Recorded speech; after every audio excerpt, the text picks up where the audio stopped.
Everything we think is reflected through the eyes of other people. If people are alone, if they're isolated, their kind of sense of being a human being can dissolve, can fall apart. And our default position is to take the path of least resistance about what is easy. Nobody says that's easy. If it were easy, everybody would be doing it and we'd be living in paradise. You don't have to read books about human nature or make it a study. Just look at yourself and you'll find out all that you need to know, right?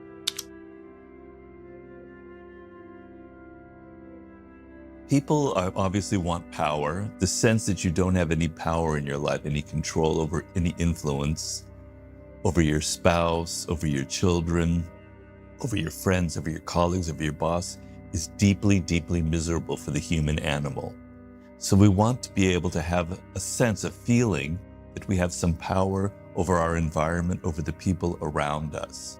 Now, you can get power in various ways. You can use manipulation, you can play a softer, more seductive game. But it is my opinion that a great majority of people's behavior and actions are motivated by this desire to feel like there's a degree of control over their environment. And if you deny that need, if you can't seem to get it, if you don't have that power in your life, if you feel powerless, you can turn to some very negative forms of behavior. So I try to say that to be able to understand the game of power, to be able to feel like you can control people, you can influence them, you can move them in your direction, will save you a lot of energy in life, save you a lot of drama, save you a lot of self-loathing and all kinds of bad patterns that you can fall into. The other motivating factor is every human being needs a degree of validation. We're a social animal. We don't really, our idea of an existence as an individual is kind of a myth, it's sort of an illusion. We are social animals. Everything we think is reflected through the eyes of other people, right? And so if people are alone, if they're isolated, their kind of sense of being a human being can dissolve, can fall apart. And so we can't get validation or attention or love from ourselves. We need it from other people. So the sense of getting recognition, people validating you for your experience, for being who you are, is a deeply, deeply powerful motivating factor in human nature. I mean, these are generalizations. There are other things we can go into, but those I'd say would be the two main things. I believe the desire, obviously, for validation and recognition and attention crosses all gender barriers. I do believe power is the same. How men and women get power, how they feel towards it, is different. Of course, that changes. Some men are more like women, some women are more like men. But women tend to have a more sort of social approach to power, which often can make them better leaders in some ways. They're more sensitive to what other people are feeling, what other people are thinking, which in some ways makes them a more powerful person in the power game the way it is in 2026. But oftentimes, and as once again, we're generalizing, women aren't so comfortable with the hard game of power, with the manipulating part, with the deception part, which is an elemental part of it. There's a hard part of power, there's the hard game, and there's the soft game. Women are excellent at the soft game, and sometimes they're a little bit intimidated by the hard game.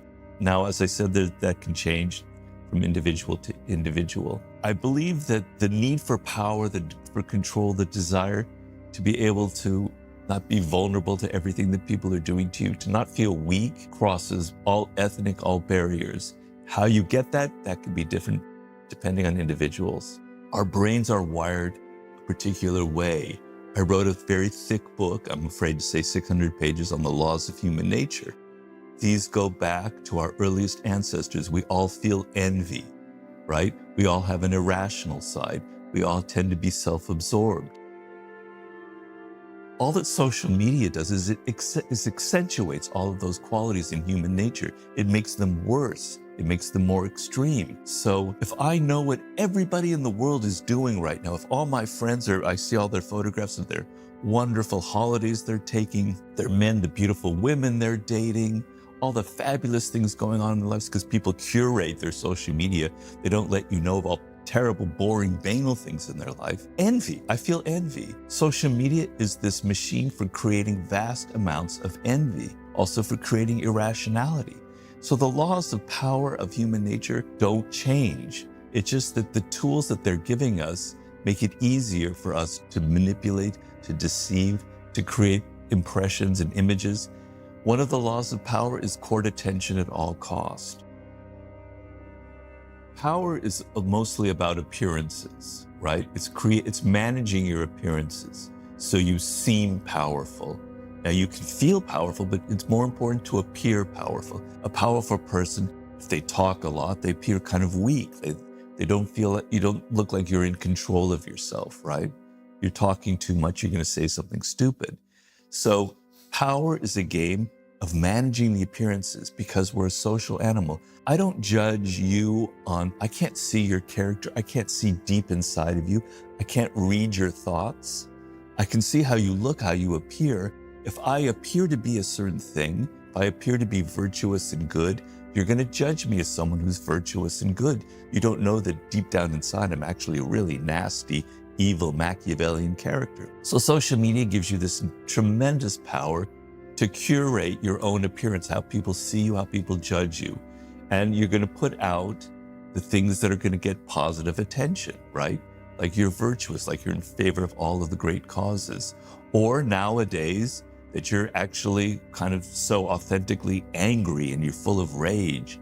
And, you can be a bit nasty and people can even admire you for nastiness.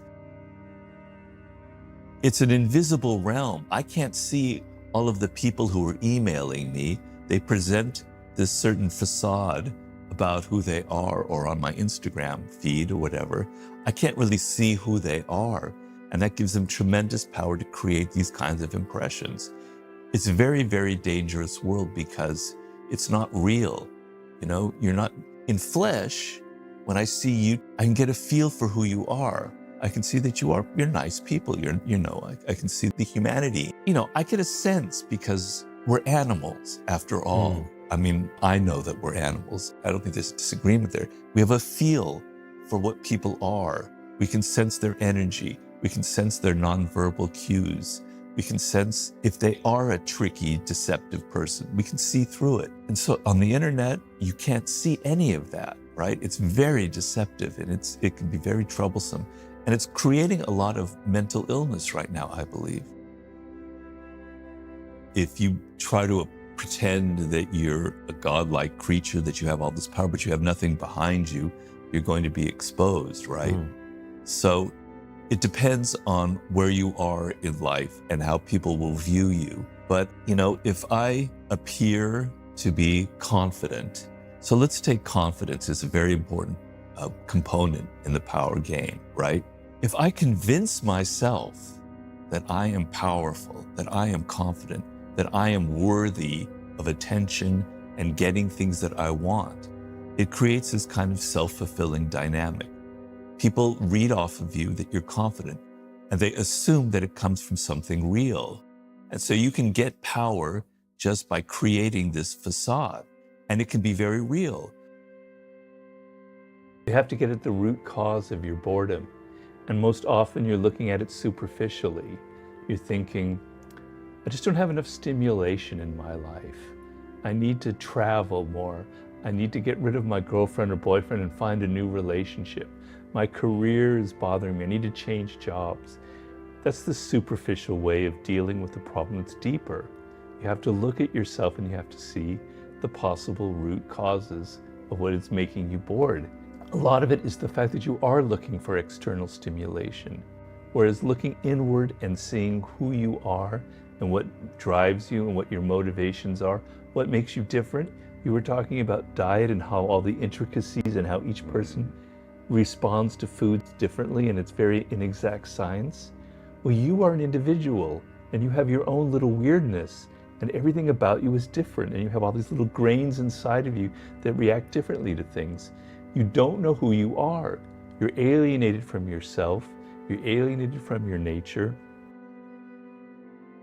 You're finding career paths that don't suit you, just like I might be eating things that don't suit me. I'm sorry to keep going back to that, right? You're involved with people that don't suit you. You don't know who you are. You don't know your core, your essence. You don't know what really excites you, what Abraham Maslow calls impulse voices. You have these little voices inside of you that are saying, I like this, I love this is what excites me. You're not listening to them. It's drowned out by social media, by your parents, by everybody else. So you don't know who you are. And because of that, you choose things that aren't right for you. And when you choose things that aren't right for you, you're not engaged emotionally. And when you're not engaged emotionally, you get bored and you get restless and you reach for, got to travel to Bali, got to start playing the guitar, I got to quit my job, I got to go find a new, a model to start dating or whatever. It ends up like you do it, and for a week or two it's exciting, and then it doesn't lead to anything lasting, and then you're bored and you're restless and you go on to the next thing. And our default position is to take the path of least resistance about what is easy. People are extremely interested in drugs, right? In like psychoactive drugs, mushrooms that are, trust me, I did a lot of that in my 20s. I have nothing against it, right? But you have the capacity in you to be continually high on life, to almost have a drug-like effect. We have these remarkable senses, our ability to pick up colors. You could be continually tripping. You don't need drugs. Your brain is wired for this kind of interaction with life. It takes effort, whereas popping a pill, whereas just doing the easy thing, whereas looking at yourself and introspecting requires effort and it requires pain, right? Because when I look at myself, as I do with my meditation every morning, God, Robert, you've got a lot of problems, man. Why do these thoughts keep popping up? You think you're so great, but you're not so great. Your mind is veering towards these petty issues. Let's work on this, right? So my meditation this very morning, I was thinking, my problem, Robert, is you don't let go. You've got to let go. And I just kept repeating myself, let go, let go, let go. Every time a thought came in, I was like, all right, let go of it, okay? But it's painful because you realize what your blocks are, what your limitations are, what you're doing wrong. We don't want to face ourselves. It's so much easier to look externally, to look out in the world, to find a guru or a coach who will help you, to find a book that will help you, to find a drug that will help you, to find to go on online porn, anything, as opposed to looking inward and seeing who you really are. You don't have to read books about human nature or make it a study. Just look at yourself and you'll find out all that you need to know, right? You'll know that you have the flaws that you naturally think you see in other people. So I always find when people are particularly angry about some character trait in me or others, they're actually more often than not projecting. Unconsciously, they have the same trait. So that person's a narcissist. Well, you're not, that's your way of kind of hiding from yourself your own narcissism. So by looking at yourself, you're inevitably going to see your flaws and your limitations, which was the whole subject of the laws of human nature. We have these negative qualities built into the way we evolved as human beings, right? We evolved 1 million years ago under circumstances that are completely different now, that don't have any relationship, that aren't functional to the high-tech worlds that we live in. And so we have a lot of qualities that constantly create problems for ourselves. You think that it's other people that have these problems. You think other people are aggressive, other people are passive aggressive, other people are self-absorbed. No, you have all of these traits as well, okay? So it's painful, right? And if you know one thing about human beings, if there could be one law about human behavior, and it's true, I suppose, of every animal, we avoid anything painful and we veer toward what is pleasurable or easy, okay? So how do you overcome that? Sometimes you have to hit rock bottom. Sometimes you have to go, nothing is working in my life. I'm miserable, I'm depressed, my career isn't going in the right way, okay? Maybe I'm the source of it. And when you hit rock bottom, you're willing to take anything. The pain of looking at yourself isn't maybe as bad as the hole that you've dug yourself into. The other way is, you don't necessarily have to hit rock bottom, but you are really motivated to change your life. You're ambitious. You want to be successful. You want to have some degree of power. We're a social animal. You want to get along with people.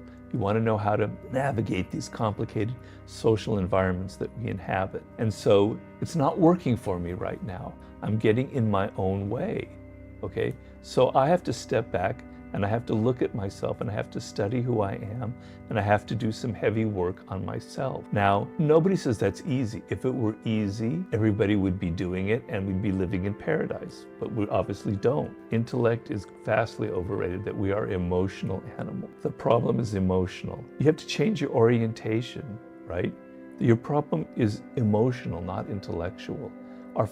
When we're having a problem, because what I'm giving a talk about is how to deal with change. Whenever we think that we don't understand something or we're having a problem, we think that knowledge is the answer. We have to accumulate more knowledge. It's intellectual. We have to know more data. We have to read studies. We have to understand these things better.